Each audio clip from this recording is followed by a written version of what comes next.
de los asuntos que hemos visto en el Consejo de Gobierno.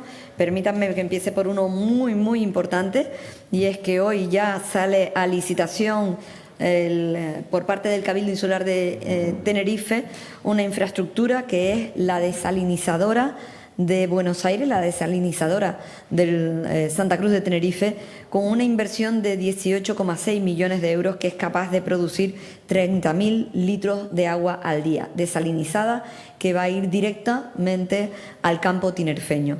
Esta es probablemente de las obras más importantes de calidad del agua que estábamos trabajando, y hoy sube a la plataforma de contratación, por lo tanto, la inversión que próximamente pues ya se estará adjudicando. Como les decía, una inversión de 18,6 millones de euros para una nueva planta desalinizadora de última generación en el complejo hidráulico de Buenos Aires, en Santa Cruz de Tenerife, capaz de tratar en este momento, cuando se haga esa obra, 30.000 metros cúbicos de agua diaria mediante electrolisis reversible. Electrodiálisis reversible, y esta planta va a permitir generar agua regenerada de alta calidad destinada exclusivamente al riego agrario en las zonas afectadas por la escasez hídrica en el sur y también en el noreste de la isla de Tenerife, favoreciendo el sector primario. Esta, además, instalación podrá llegar incluso a duplicar su capacidad, llegando incluso a los 60.000 metros cúbicos de agua diarios, lo que equivale, por si a alguien le interesa, a 24 piscinas olímpicas diarias produciendo agua de riego agrario, que tras mezclarse con agua depurada se distribuiría a través de la red insular que tiene el Consejo Insular de Agua de Tenerife. Este proyecto sale a licitación, sale a publicación hoy, y tiene un plazo de ejecución de 27 meses. Y desde el Cabildo, permítanme que también le agradezca al Ayuntamiento de Santa Cruz, a su corporación, la cesión de los terrenos que permite que podamos hacer esta obra tan importante, insisto, para Santa Cruz, pero especialmente para el riego agrario en la isla de Tenerife.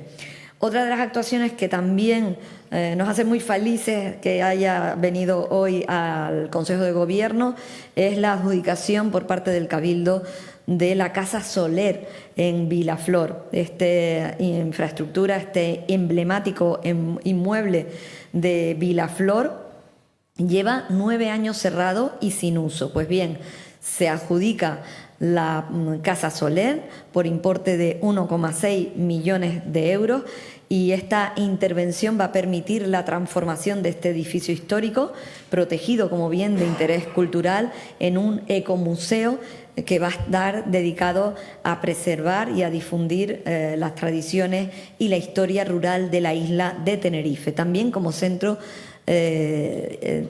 también de información del Parque Nacional del Teide, puesto que está en Vilaflor, en un emplazamiento idóneo para que sea una de las puntos de interpretación del Parque Nacional del Teide.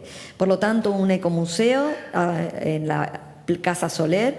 El plazo de ejecución de esta intervención es de 18 meses, y la actuación responde pues al compromiso que hemos tenido desde siempre desde el Cabildo de Tenerife en la recuperación de nuestro patrimonio arquitectónico, cultural, en este caso en Vilaflor y en toda la isla. Y este nuevo espacio, como decía, va a combinar la preservación, la conservación patrimonial, y también a través de la dinamización, convirtiéndolo en un ecomuseo, en la economía, también va a contribuir a la economía de Vilaflor y del entorno de la zona, acogiendo talleres, exposiciones, actividades educativas y también centros de interpretación de nuestra historia y también de nuestra cultura.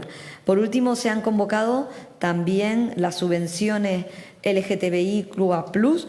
El Cabildo destina 80.000 euros para subvencionar proyectos del tejido asociativo centrados en la diversidad, con ayudas que van hasta 25.000 euros por iniciativa. Estas subvenciones impulsarán las acciones orientadas a la sensibilización, formación, prevención de la LGTBI fobia y al acompañamiento de los colectivos específicos como mujeres trans, menores, etcétera. Y bueno, está enmarcado dentro de las políticas en las que avanzamos hacia una isla mucho más igualitaria, comprometida con los colectivos LGTBIQA+, y apoyando la labor de la fundamental que realizan las asociaciones, fundaciones y federaciones de Tenerife. Y por último, bueno, pues ya le doy paso a las actuaciones y a propuestas que han venido al Consejo de Gobierno por parte del equipo también del vicepresidente. Adelante. Muchas gracias, presidenta. Muy buenos días a todos.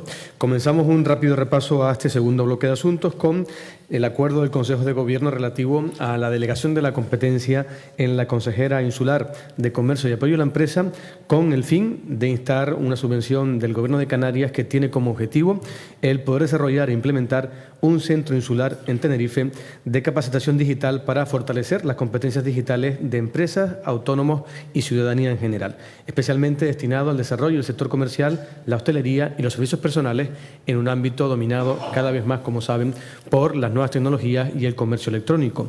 Estas líneas de actuación que van a permitir desarrollar el proyecto tienen que ver con formación práctica en herramientas como la certificación digital, la factura electrónica, la ciberseguridad y el comercio electrónico con inteligencia artificial, con programas también de mentoría y apoyo para la digitalización de las pymes y, por supuesto, también un desarrollo de espacios de innovación y coworking digital para fomentar el trabajo colaborativo. Estamos ante una actuación que va a contar con un presupuesto inicial estimado de 80.000 euros y las condiciones de otorgamiento serán ya pues también especificadas en la adjudicación de la subvención. Se enmarca, como ven, en una apuesta general ya, que también se ha evidenciado con otras líneas anteriores, de este cabildo por la digitalización del tejido productivo en general y particularmente del comercio de proximidad y de las pymes y autónomos. En definitiva, un refuerzo a nuestro principal tejido productivo y, sobre todo, a la iniciativa de nuestros emprendedores y con la iniciativa también de retener el talento empresarial en la isla de Tenerife.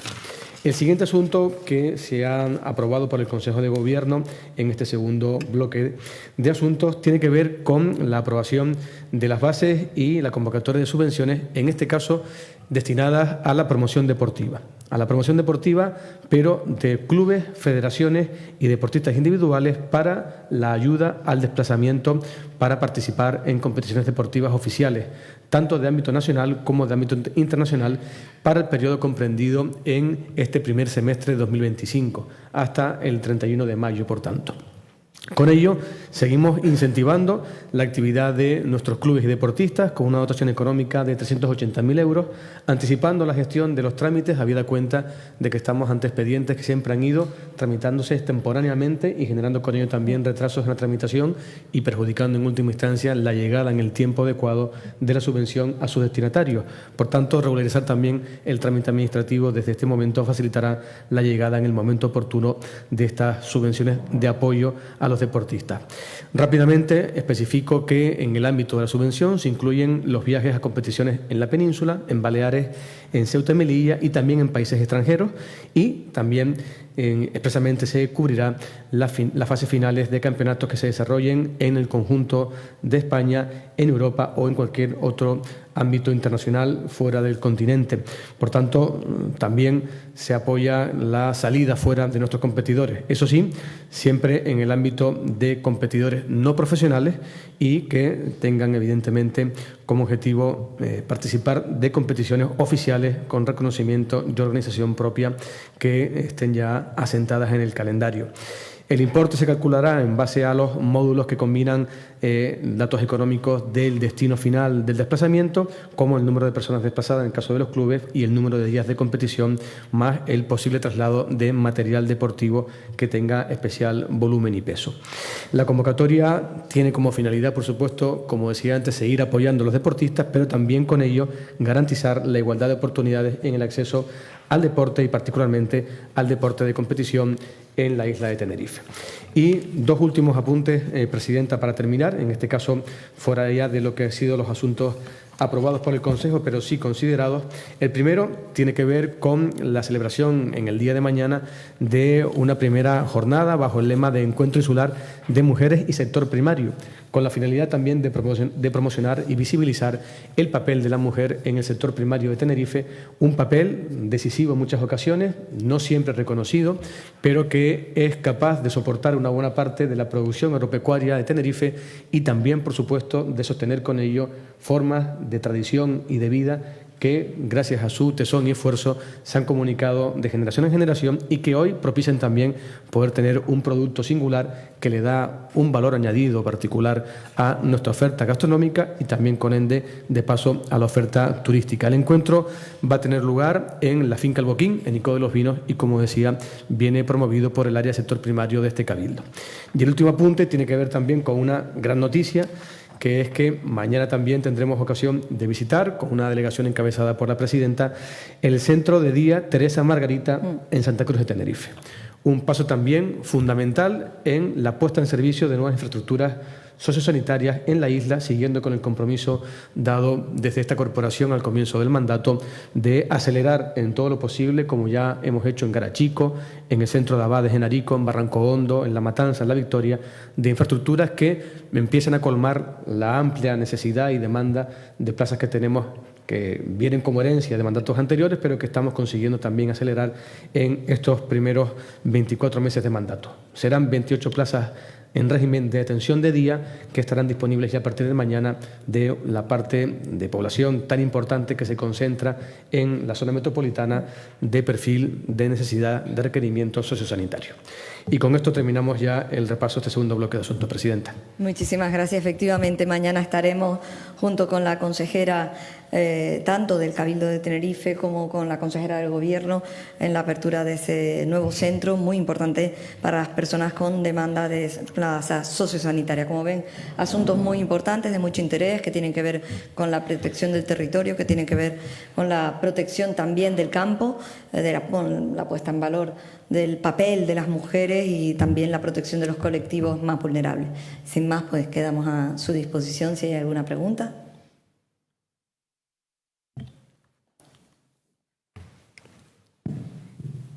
Hola, ¿Qué tal? Buenos días. Bueno, yo quería preguntar en primer lugar por las manifestaciones que se esperan este fin de semana, no sé las proyecciones que se tienen desde el Cabildo de Tenerife, sobre todo pues porque también ustedes han hecho su defensa de sus acciones por otro lado y ellos, los colectivos, siguen pensando que no es suficiente. No sé si tienen por lo menos alguna iniciativa de promover alguna reunión con ellos próximamente, algún acercamiento. En todo caso, ¿cuáles son esas proyecciones que tienen? Bueno, las proyecciones entiendo que serán de propia delegación del Gobierno. No sé si te refieres Respecto al posicionamiento, lo que reclaman... Vale. Bueno, en absoluto respeto. Afortunadamente vivimos en una sociedad democrática donde el derecho a la manifestación es un elemento también básico. Y por lo tanto, absoluto respeto también, no solamente al derecho a manifestarse, sino al absoluto respeto a las demandas que hacen. Indudablemente nosotros tenemos una política en el Cabildo de Tenerife que hemos ido impulsando, yo creo que de forma firme, hacia un turismo regenerativo, impulsado desde el consejero de Turismo y vicepresidente de este Cabildo, en el que hemos fijado una dirección, yo creo que muy clara. Y por otro lado, ustedes también lo ven toda la semana cuando se traen aquí pues proyectos como la de las estaciones depuradoras, desalinizadoras. Hay un trabajo de compromiso con el territorio muy importante por parte del Cabildo de Tenerife, pero yo absoluto respeto tanto a las demandas como al derecho a la manifestación. No sé si el vicepresidente.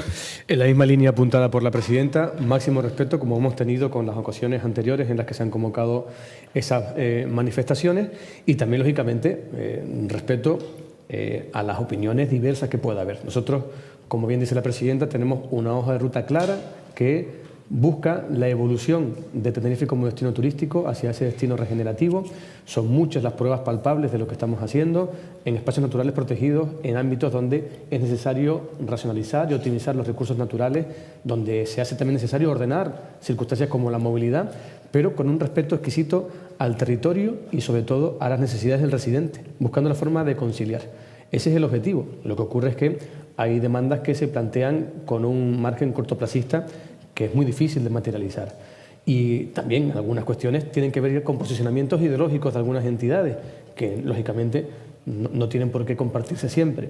Pero nuestro punto de inicio y de final siempre es escuchar y respetar.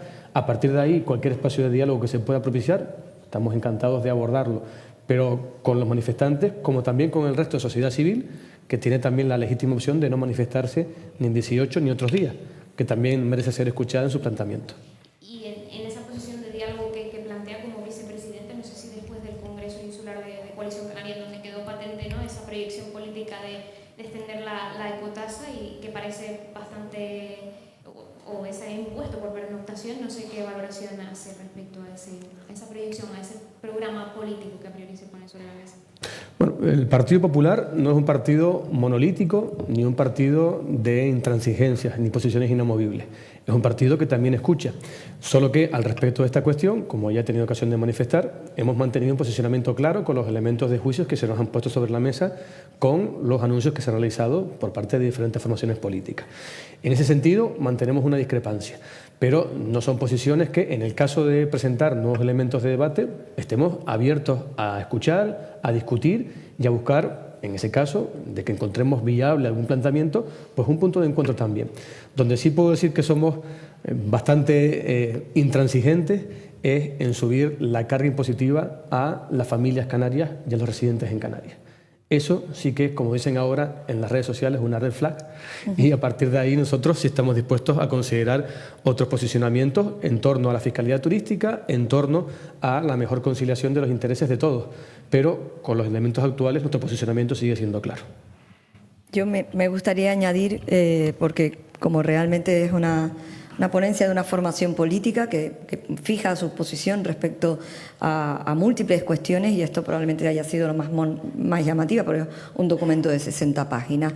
Pero desde luego en absoluto tenemos un gobierno que sigue siendo sólido, un solo equipo formado por dos formaciones políticas que no necesariamente tienen que pensar exactamente lo mismo sobre todo, y desde luego lo que sí les puedo garantizar es que la solidez y el nivel de acuerdo de este gobierno en todos los asuntos es muy amplio, es decir, ahí no van a encontrar discrepancias, y yo suscribo las palabras del vicepresidente, que el planteamiento de Coalición Canaria en este caso en absoluto es tocar la fiscalidad para las familias canarias, y por eso se plantea en el que los residentes no sean sujetos o tengan una bonificación del 100% de esta nueva tasa turística que ha sido planteada en el marco interno de un congreso, pero que en absoluto tiene que intervenir en la mecánica diaria del gobierno, y de hecho no lo hace. Como es evidente. Como es evidente. Pero en todo caso, ¿cuál sería ese punto intermedio, ¿no? Que no pise la idea de uno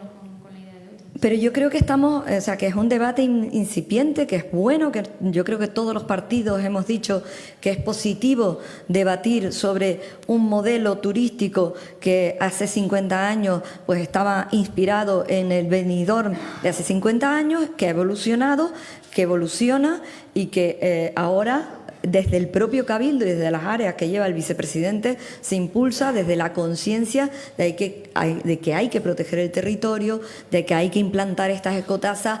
Este Cabildo ha sido pionero en la implantación de la ecotasa en el Barranco de Masca, que ha demostrado que efectivamente no solamente evita la presión sobre un espacio natural de un enorme valor ecológico, sino que también ha permitido el hecho de el cobro de 28 euros, que además ahora se ha incrementado en 10 euros más porque es obligatorio ir en guagua. Es decir, son cuestiones que evolucionan y que se ponen en valor, cosas que quizás a lo mejor hace 50 años no le dábamos ese valor, y eso es lógico que evolucione y entre en el debate, en el diálogo fluido desde posiciones de diálogo y de búsqueda del consenso, y creo que ha funcionado muy bien en Masca, que ya estamos hablando de implantarlo en los senderos de ascenso al Teide muy pronto, porque ya hay un control de acceso a los senderos que suben al pico del Teide. Teide, que también se está trabajando para implantarlo en el conjunto del Parque Nacional para quitar presión, sobre todo de vehículos de alquiler, y después la forma de movilidad dentro del Parque Nacional del Teide, pero eso no se cambia de la noche a la mañana. Como ha dicho el vicepresidente, hay no solamente normativas, sino procedimientos administrativos, ordenanzas fiscales para poner el precio público que se va a cobrar a los turistas, cómo se exime a los residentes tinerfeños, y eso, por mucho que lo quieran los manifestantes, no se hace de la noche a la mañana. Pero, sin embargo, yo creo que este Cabildo sí ha dado muestras de sensibilidad de aquello que está preocupando al conjunto de la sociedad, no solo a los que se manifiestan en la calle. A propósito de esto, que no perdón, y sin ánimo de querer extenderme más, pero creo que ha sido muy importante lo que ha introducido la presidenta en su segunda respuesta. A mí me gustaría que también se pusiera en valor que es mucho más lo que estamos construyendo conjuntamente que lo que nos pueda separar desde el punto de vista programático en el seno de cada formación política, de los debates legítimos que mantendremos también en el Congreso que tendrá el Partido Popular el 24 de mayo. Pero es que justamente en este mandato, solo en un año y 10 meses aproximadamente de gobierno, nos hemos puesto de acuerdo en que la Fiscalía Turística tiene que directamente atender problemas de congestión y de orden en los espacios naturales protegidos. Ahí estamos absolutamente de acuerdo. O sea, tenemos un bloque de medidas ya muy avanzado, como también estamos desarrollando planes de sostenibilidad ambiental en Anaga y en Teno, donde no solamente se buscan medidas de ordenación, sino también de impacto positivo en las comunidades de residentes locales para que el turismo sea una medida favorecedora y no un problema de equilibrio. Eso lo estamos haciendo, aunque parece que no se tiene en cuenta. El plan de cambio climático también. Efectivamente. Plan de acción climática, isla pionera en desarrollarlo. Y todo eso se ha hecho con un acuerdo político entre Coalición Canaria y Partido Popular. Parece que una de las vertientes de la cuestión, como puede ser la fiscalidad que tenga que ver con un impuesto de pernoctación, va a marcar diferencias en algo que se ha soldado bien desde la base del acuerdo y del debate. Nuestra posición efectivamente va a seguir siendo que en una parte esencial de las medidas que tenemos que hacer para que esta isla sea un destino sostenible y regenerativo, avanzamos de la mano. Y en planteamientos que ya además trascienden al ámbito insular, porque también acaba siendo un debate finalmente en el que está involucrada la comunidad autónoma, veremos hacia dónde nos lleva ese debate y qué medidas se pueden adoptar finalmente. Pero lo cierto es que estamos absolutamente involucrados, con independencia de lo que, insisto, de forma legítima quieran decir los grupos convocantes de la manifestación, en tener una isla sostenible, con políticas públicas involucradas y también incentivando a los particulares. Esta misma tarde tenemos un acto de entrega de reconocimientos a empresas que se distinguen por prácticas sostenibles ejemplares, también con el apoyo de este Cabildo, buscando que la involucración alcance a empresas de todo tamaño, grandes, medianas, a profesionales, porque ese es el futuro, ese es el camino que también el conjunto, con independencia de matices ideológicos, nos pide para preservar nuestra isla para el futuro. Y ya por último, quería preguntar una cuestión de actualidad.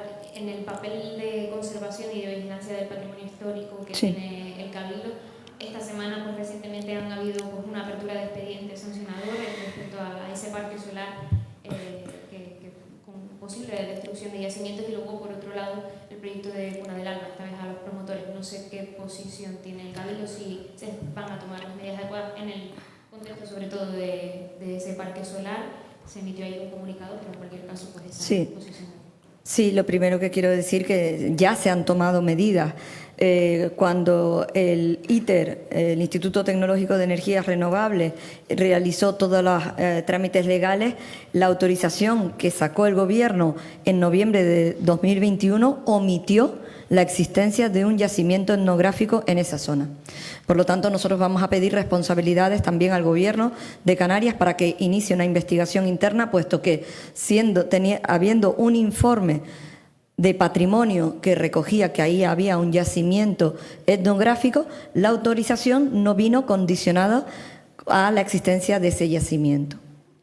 Ahora lo que se ha hecho es abrir un expediente, incoar un expediente sancionador, que nosotros recurriremos, porque no podemos actuar sobre algo que desconocíamos que existía, el ITER. Así que aquí hay algo que ha ocurrido en el Gobierno de Canarias, el anterior Gobierno, les recuerdo, autorización del año 2021, no hizo la más mínima mención a que allí había un parque etnográfico. Desde el minuto 1 a la hora de saber que, porque se trataba de un bancal, es decir, no eran unas momias, no era un yacimiento arqueológico, es un yacimiento etnográfico, se trata de un bancal y una trilla, si no me equivoco, algo así, de manera que quien estaba con las palas, con los movimientos de tierra, no podía acertar que eso era un yacimiento, porque se puede confundir con otro tipo de bancales mucho más modernos. Desde que Patrimonio del Cabildo comunicó al ITER que había un problema en el yacimiento, se pararon las obras. Perfectamente, de hecho, se han retomado las obras preservando completamente el yacimiento. Pero es verdad que el propio Gobierno de Canarias no informó en su autorización de esos condicionantes que tenían que haber estado recogidos en la autorización, igual que otros condicionantes de carácter ambiental que sí estaban recogidos, no se recogían para que desde el ITER los trabajos pues protegieran ese yacimiento. Fíjense si tanto es así que ya estamos trabajando en poner en valor el yacimiento e incluso poderlo hacer visitable, puesto que está en un suelo que es del propio Instituto Tecnológico de Energías Renovables. Así que estamos en el plazo en el que haremos las alegaciones, y una parte importante de las alegaciones pues aludirá al desconocimiento debido a que, o no sabemos muy bien, el Gobierno de Canarias ocultó que había un informe donde aparecía un yacimiento. El Gobierno de Canarias, al parecer, sí lo sabía. Estoy hablando del año 21, estoy hablando del Pacto de las Flores, estoy hablando del consejero de Energía. Al dar la autorización, omitió que existiera un yacimiento. Aquí, en el Cabildo, gobernaba el Partido Socialista, allí, en el Gobierno de Canarias, gobernaba el Partido Socialista. Y en la existencia de ese yacimiento se omitió en la autorización. Insisto, este Gobierno, desde que tuvo conocimiento por parte de Patrimonio que había un yacimiento etnográfico, inmediatamente a la hora había parado la obra. Cuando se comenzaron las obras. Fue ya con este Gobierno cuando comienzan las obras en base a esa autorización, pero que omitía la existencia del yacimiento. Así que difícilmente, porque no estamos hablando de momia, estamos hablando de un bancal, con lo cual, de una persona que no está. Ahora ya hay un equipo de arqueólogos que trabajan en el punto este para preservar el yacimiento, y se han cambiado para tener en cuenta que efectivamente no se afecte más a este yacimiento. Pero es verdad que aquí ha ocurrido algo que queremos que el Gobierno investigue, y nosotros vamos a pedir esa investigación. Gracias. Hola, buenos días. Yo también quería hacer otra pregunta con un tema de actualidad y también un poco en línea con lo que comentaban las depuradoras. Se han cerrado otras dos playas en la DG. En la última semana ha habido pues varias playas también cerradas por la zona sur por detección de estas bacterias. En este caso, la DG descarta que haya un fallo de una infraestructura de competencia del ayuntamiento. No sé si desde el Cabildo se ha podido detectar algún fallo, si se conoce que puede estar produciendo de nuevo pues esta presencia de bacterias en el agua. Por lo que nos han podido informar desde el Consejo Insular de Aguas, no tiene nada que ver con ninguna infraestructura del Cabildo, y estábamos esperando a que el ayuntamiento diera, contestara a qué es debido la afección a las playas, pero la información que tenemos nosotros es que ni la Jaquita ni el caso de Troya se debe a ninguna infraestructura del Cabildo. ¿Alguna otra cosa? Pues muy bien, muchas gracias. Muchas gracias.